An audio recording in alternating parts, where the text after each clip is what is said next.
Hello friends, welcome to Krishna's kitchen. ಹಾಗೆಯೇ ಇವತ್ತಿನ special beetroot ಪಲ್ಯ.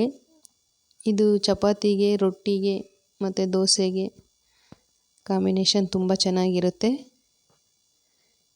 ಬೀಟ್ರೋಟ್ ಪಲ್ಯನ ಎಲ್ಲರೂ ಕೂಡ ಇಷ್ಟಪಟ್ಟು ತಿಂತಾರೆ. ಹಾಗೆಯೇ ಆರೋಗ್ಯಕ್ಕೂ ಕೂಡ ಒಳ್ಳೆಯದು. ಮತ್ತು ಮಾಡುವ ವಿಧಾನ ನೋಡೋಣ. ನೋಡಿ, ಈಗ ನಾನು ಬೀಟ್ರೋಟ್ನ ಎಲ್ಲನೂ ಚಿಕ್ಕದಾಗಿ ಕಟ್ ಮಾಡಿ ಹೀಗೆ ರೆಡಿ ಮಾಡಿ ಇಟ್ಕೊಂಡಿದ್ದೀವಿ. ಮತ್ತು ಈಗ ಇದನ್ನು ನಾವು ಒಂದು ಪಾತ್ರೆಯಲ್ಲಿ ಹಾಕ್ಬಿಟ್ಟು ಇದಕ್ಕೆ ಒಂದು ಅರ್ಧ ಗ್ಲಾಸಷ್ಟು ನೀರನ್ನು ಹಾಕ್ಕೋಬೇಕು. ತುಂಬ ಎಲ್ಲ ನೀರು ಹಾಕಬಾರ್ದು, ಅದು ಮುಳುಗೋ ಅಷ್ಟು ಮಾತ್ರ ಹಾಕ್ಕೋಬೇಕು. ಹಾಗೆಯೇ ಜಾಸ್ತಿ ನೀರು ಹಾಕ್ಬಿಟ್ಟು ಬಗ್ಗಿಸ್ಬಿಟ್ರೆ ಅದು ಪೌಷ್ಟಿಕಾಂಶ ಎಲ್ಲ ಹೊರಗಡೆ ಹೋಗುತ್ತೆ. ಹಾಗೆಯೇ ಸ್ವಲ್ಪ ನೀರನ್ನು ಹಾಕಿ ಚೆನ್ನಾಗಿ ಎಲ್ಲ ಮಿಕ್ಸ್ ಮಾಡಿಕೊಂಡು ಒಂದು ಅರ್ಧ ಸ್ಪೂನಷ್ಟು ಉಪ್ಪನ್ನು ಹಾಕ್ಕೋಬೇಕು. ಹಾಕ್ಕೊಂಡ್ಬಿಟ್ಟು ಇದನ್ನ ಹಾಗೆ ಒಂದು 5 ರಿಂದ 10 ನಿಮಿಷ ಇದಕ್ಕೆ ಒಂದು ಪ್ಲೇಟ್ನ ಮುಚ್ಚಿ ಚೆನ್ನಾಗಿ ಬೇಯಿಸ್ಕೋಬೇಕು. ನೋಡಿ, ಈ ರೀತಿಯಾಗಿ ಚೆನ್ನಾಗಿ ಒಂದು 5 ರಿಂದ 10 ನಿಮಿಷ ಚೆನ್ನಾಗಿ ಕುದಿ ಬರೋ ತನಕ ಬೇಯಿಸಿಟ್ಕೋಬೇಕು. ಇದು ಒಗ್ಗರಣೆನಲ್ಲಿ ಹಾಕಿದ ತಕ್ಷಣ ಒಂದು 5 ನಿಮಿಷ ಬೇಯಿಸ್ಕೊಳಕ್ಕೆ ಚೆನ್ನಾಗಿರುತ್ತೆ.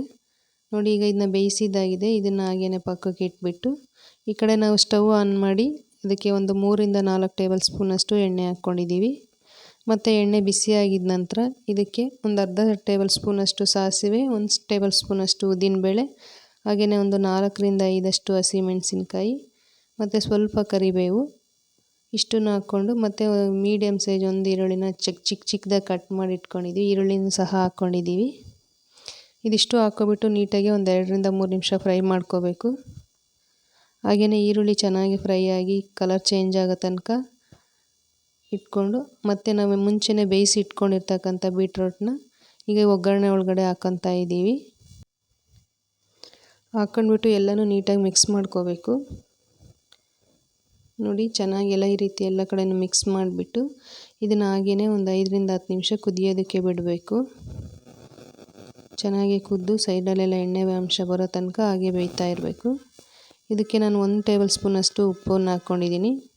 ಹಾಗೆಯೇ ಹಸಿ ತೆಂಗಿನಕಾಯಿ ತುರಿ, ಸ್ವಲ್ಪ ತೆಂಗಿನಕಾಯಿ ತುರಿನ ಹಾಕ್ಕೊಂಡಿದ್ದೀನಿ. ಮತ್ತು ಎಲ್ಲನೂ ಚೆನ್ನಾಗಿ ಮಿಕ್ಸ್ ಮಾಡಿಕೊಂಡು, ನೋಡಿ ಈ ರೀತಿ ಎಲ್ಲನೂ ಮಿಕ್ಸ್ ಮಾಡ್ಕೊಂಡು ಹಾಗೆ ಬಿಡಬೇಕು. ಒಂದು 5 ನಿಮಿಷ ಅದು ಚೆನ್ನಾಗಿ ಬೆಂದಿದ ತಕ್ಷಣ ನೋಡಿ ಈ ರೀತಿಯಾಗಿ ಬೀಟ್ರೋಟ್ ಪಲ್ಯ ರೆಡಿ ಆಗ್ತಾ ಇದೆ.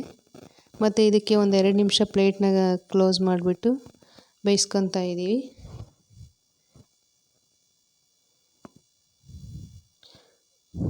ನೋಡಿ, ಈ ಥರ ಚೆನ್ನಾಗಿ ಬಂದಿದೆ.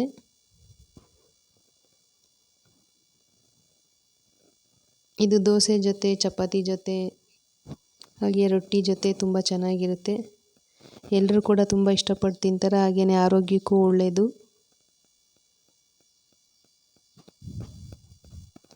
ಹಾಗೆಯೇ ವಿಡಿಯೋ ಇಷ್ಟ ಆದರೆ ಲೈಕ್ ಮಾಡಿ, ಶೇರ್ ಮಾಡಿ, ಕಮೆಂಟ್ ಮಾಡಿ, ಕೃಷ್ಣಾಸ್ ಕಿಚನ್ಗೆ ಸಬ್ಸ್ಕ್ರೈಬ್ ಮಾಡಿ. ವಿಡಿಯೋ ನೋಡಿದ್ದಕ್ಕಾಗಿ ಧನ್ಯವಾದಗಳು.